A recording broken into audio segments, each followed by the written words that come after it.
Hello बच्चों, नमस्कार। मैं राकेश गौतम। जी हाँ बच्चों, आप सभी का तहे दिल से हार्दिक अभिनंदन व स्वागत। आज बच्चों मैं आप लोगों के लिए लेके आया हूं एक बहुत ही शानदार व लाजवाब टॉपिक, जिसको पढ़ने के बाद में आप लोगों को बहुत ही ज्यादा मजा आने वाला है।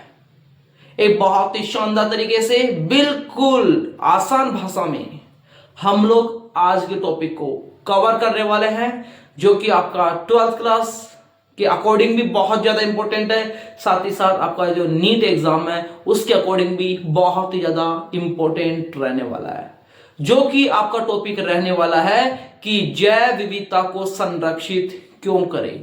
क्या आप लोग मुझे बता सकते हो कि जैव विविधता को संरक्षित क्यों करें? इस बात को बच्चों मैं यहां लिख देता हूं। जैव विविधता को संरक्षित क्यों करें? चलिए बच्चों, जरा अपने दिमाग के घोड़े दौड़ाइए और जरा मुझे बता दीजिए कि बायोडायवर्सिटी को, जैव विविधता को संरक्षित क्यों करना है। इस बात को समझाने के लिए आपके एनसीईआरटी आपके लिए लेके आई है 3 स्टेटमेंट, जो कि बहुत ही शानदार है और जो कि आप लोगों को समझाएंगे कि डेफिनेटली जैव विविधता का होना अपने लिए बहुत ही ज्यादा जरूरी है। पहला स्टेटमेंट जो कि आपकी एनसीईआरटी बता रही है वो है आपका संकीर्ण रूप से उपयोगी। बच्चों आप मुझे बताइए कि आप लोगों को इस प्रकृति से क्या क्या मिल रहा है। ऐसी कौन कौन सी चीजें हैं जो कि आप लोगों को इस प्रकृति से मिल रही है। अरे सर क्यों परेशान हो रहे हो सर, बनाइए लिस्ट और लिख लीजिए, है ना, हम बताते हैं आपको। चलो बताइए बच्चों, बताइए कौन कौन सी है। देखो इधर मैं लिख रहा हूं यहां पर प्रकृति। बच्चों आप लोगों को पता होना चाहिए प्रकृति से हमें बहुत सारी चीजें मिल रही है। जैसे कि मैं बात करूं आप लोगों को प्रकृति से, जैसे कि अनाज मिल रहा है, ठीक है। इसके अलावा क्या मिल रहा है बच्चों? अनाज के अलावा फल मिल रहे हैं, ठीक है। इसके अलावा क्या मिल रहा है? क्या मिल रहा है बच्चों? इमारती सामान मिल रहा है। इसके अलावा कोई ईंधन मिल रहा है, ठीक है। इसके अलावा बात करें जैसे कि औद्योगिक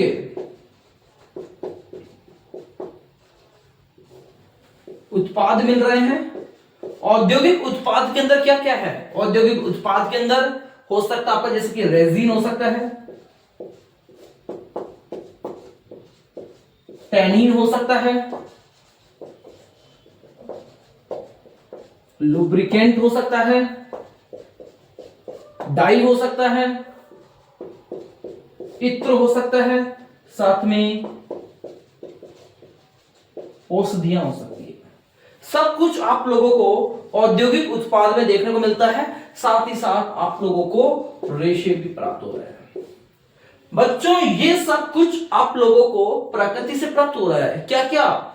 अनाज, फल, इमारती सामान, ईंधन, औद्योगिक उत्पाद जिसमें आपका रेजिन हो सकता है, टैनिन हो सकता है, लुब्रिकेंट हो सकता है, डाई हो सकता है, इत्र हो सकता है, औषधियां हो सकती है, रेसे हो सकते हैं। ये सब कुछ आप लोगों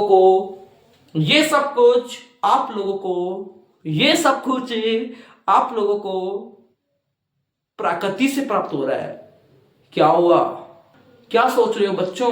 ढोंग लगाइए प्रकृति के, जो कि आप लोगों को फ्री में इतनी सारी चीजें प्रोवाइड कर रही है। यही चीजें नहीं है जो आप लोगों को प्रकृति प्रदान कर रही है। इसके अलावा बात करें, आप लोगों को पता होना चाहिए बच्चों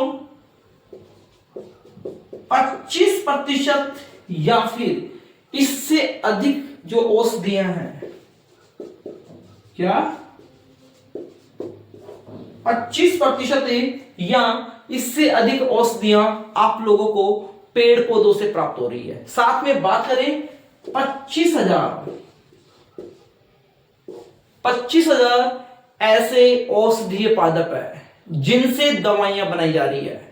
यदि आप लोग जैव विविधता को, यदि आप लोग पेड़ पौधों को संरक्षित नहीं करते हो, इस प्रकृति को संरक्षित नहीं करते हो, तो ये सब कुछ चीजें आप लोग एक दिन अपने हाथों से गवा दोगे। तो हम सब की जिम्मेदारी बनती है कि इस प्रकृति को, इस जैव विविधता को पूरी तरीके से संरक्षित रखें, सुरक्षा प्रदान करें, ताकि ये सब चीजें हम लोगों को बढ़िया तरीके से समय पर मिलती रहे। एनसीईआरटी सिर्फ यही चीजें नहीं बता रही, एनसीईआरटी दूसरा टॉपिक लेके आई है जो कि आपको यह समझा रही है कि भैया जैव विविधता को तो संरक्षित करना ही पड़ेगा। दूसरा टॉपिक जो कि आपका एनसीईआरटी लेके आई है वो है आपका व्यापक रूप से उपयोगी। दूसरा टॉपिक जो कि आपकी एनसीईआरटी लेके आई है वो है आपका व्यापक रूप से उपयोगी। आप लोगों ने नाम सुना होगा अमेज़न वन। कौन सा? Amazon one. अमेज़न वन को क्या कहते हैं बच्चों? अमेज़न वन को कहते हैं पृथ्वी का फेफड़ा। क्या कहते हैं? अमेज़न वन को पृथ्वी का फेफड़ा भी कहते हैं। क्यों कहते हैं? क्योंकि जो अमेज़न वन होते हैं ये टोटल 20% ऑक्सीजन का उत्पादन करते हैं। जितनी भी ऑक्सीजन उत्पन्न हो रही है उसमें से 20% ऑक्सीजन का उत्पादन कौन करता है? आपका अमेज़न वन करता है।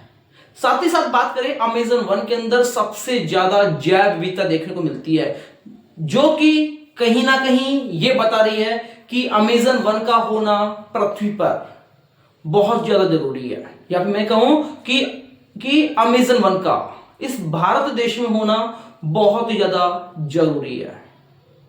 बात करें जो अमेज़न वन है, इनको लगातार काटा जा रहा है सोयाबीन की खेती की वजह से, साथ में चारागाह बनाए जा रहे हैं, जो कि बहुत ही गलत बात है। तो हम सबकी जिम्मेदारी बनती है कि जो ये अमेज़न वन है इनको बचाएं। क्यों? क्योंकि इसके द्वारा बहुत ज्यादा ऑक्सीजन उत्पन्न हो रही है, जो कि लगभग 20% है। साथ ही साथ इसमें बहुत ज्यादा जैव विविधता देखने को मिलती है। साथ में बात करें, आपने नाम सुना होगा जैसे कि पक्षी, ठीक है। इसके अलावा बात करें जैसे कि चमगादड़, इसके अलावा मधुमक्खियां, ये सब क्या है बच्चों? ये सब आपकी परागणकारी है।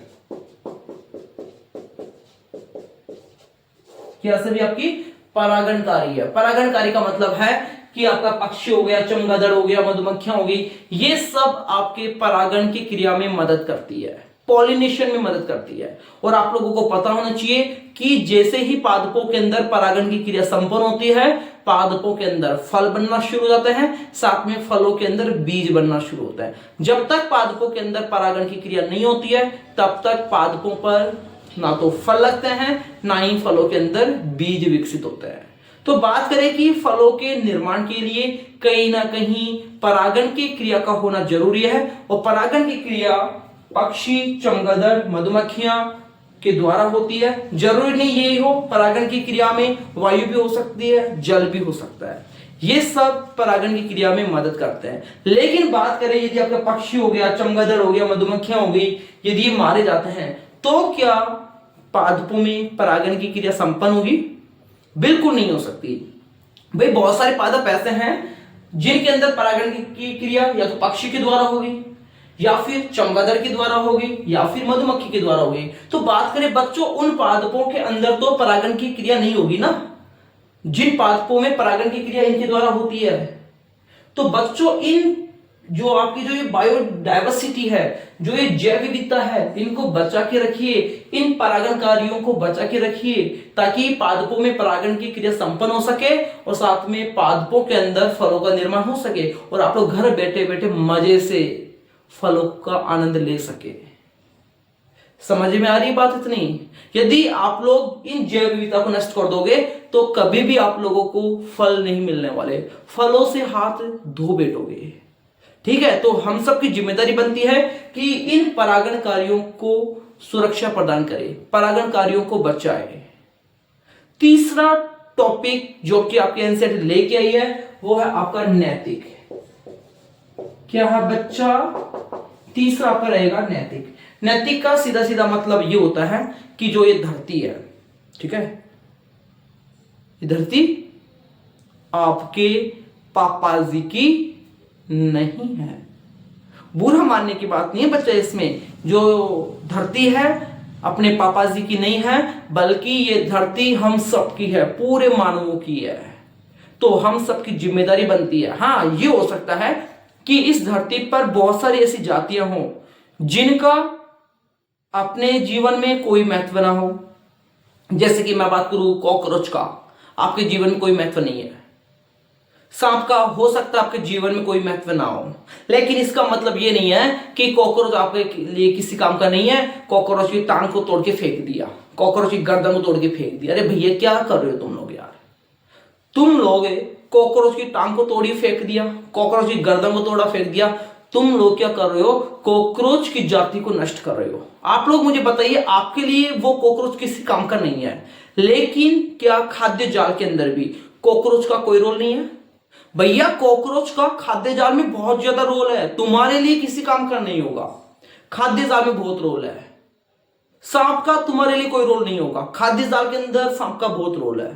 तुम्हारे लिए मेंढक किसी काम का नहीं है, लेकिन मेंढक का खाद्य जाल में बहुत ही ज्यादा रोल है। तो कहने का मतलब है कि हर एक जाति की एक इंट्रिंसिक वैल्यू होती है, एक विशेष महत्व होता है, ठीक है। और उस जाति की वजह से आपका जो पारिस्थितिक तंत्र है पूरी तरीके से संतुलित अवस्था में रहता है। यदि आप लोग चाहते हो कि आपका जो पारिस्थितिक तंत्र है संतुलित अवस्था में रहे, तो हम सबकी ड्यूटी बनती है, हम सबका कर्तव्य बनता है कि जो जातियां हैं उसको सुरक्षा दे, उसको संरक्षित रखे, ताकि आपका जो पारिस्थितिक तंत्र है पूरी तरीके से संतुलित अवस्था में रहे। ठीक है बच्चों, इस तरीके से अब आप लोगों को समझ में आ गया होगा कि जैव विविधता को संरक्षित क्यों करें। बच्चों, इस तरीके से अब हमने पूरी तरीके से पढ़ लिया है कि जैव विविधता को संरक्षित क्यों करें, और उम्मीद कर सकता हूं कि आप लोगों को बहुत ही बेहतर तरीके से समझ में आया होगा कि जैव विविधता को संरक्षित क्यों करना चाहिए। अब हम लोग नए वीडियो में मिलेंगे, एक नए कंटेंट के साथ मिलेंगे। तब तक मैंने आप लोगों को जितना पढ़ाया है, आप सबकी जिम्मेदारी बनती है कि प्रॉपर तरीके से नोट्स बनाएं और समझें और याद करें।